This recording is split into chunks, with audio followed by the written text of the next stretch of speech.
সেদিন অফিস থেকে ফেরার পথে গাড়িটা থামিয়ে বাড়ির জন্য কিছু বাজার করার স্বার্থে গাড়ি থেকে সবে নেমেছি। এমন অবস্থায় দোকানের দিকে তাকিয়ে আমার চোখ দুটো স্থির হয়ে গেছিল।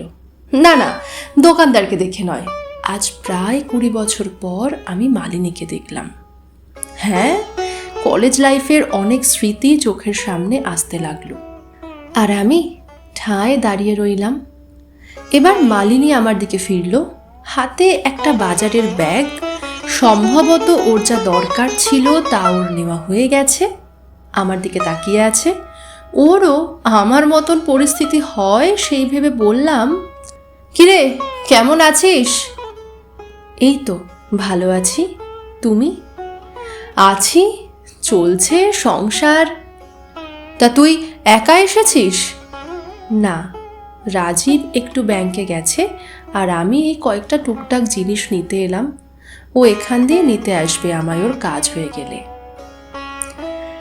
আচ্ছা, অনেকদিন পর দেখা হলো বল। হ্যাঁ, সে তো হলো, বছর 20 হবে। ওই আর কি, দেখতে দেখতেই কেটে গেল এতগুলো বছর। আজও কলেজের সামনে দিয়ে গেলে সব আয়নার মতো চোখের সামনে ভেসে ওঠে। তা আর রাজীব কেমন আছে রে?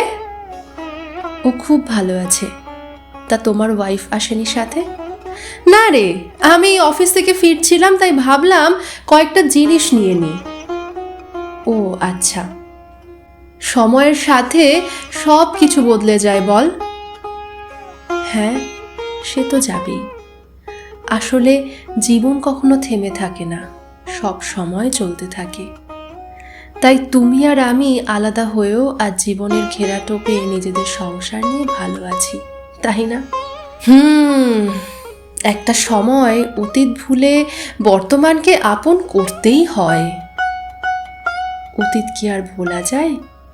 স্মৃতির খাতাটা বন্ধ রেখে খালি সময়ের সাথে এগিয়ে যেতে হয়। ওরে হাবলি, কত ম্যাচিওর হয়ে গেছিস রে। ওই যে সময় সব কিছু শিখিয়ে দেয়।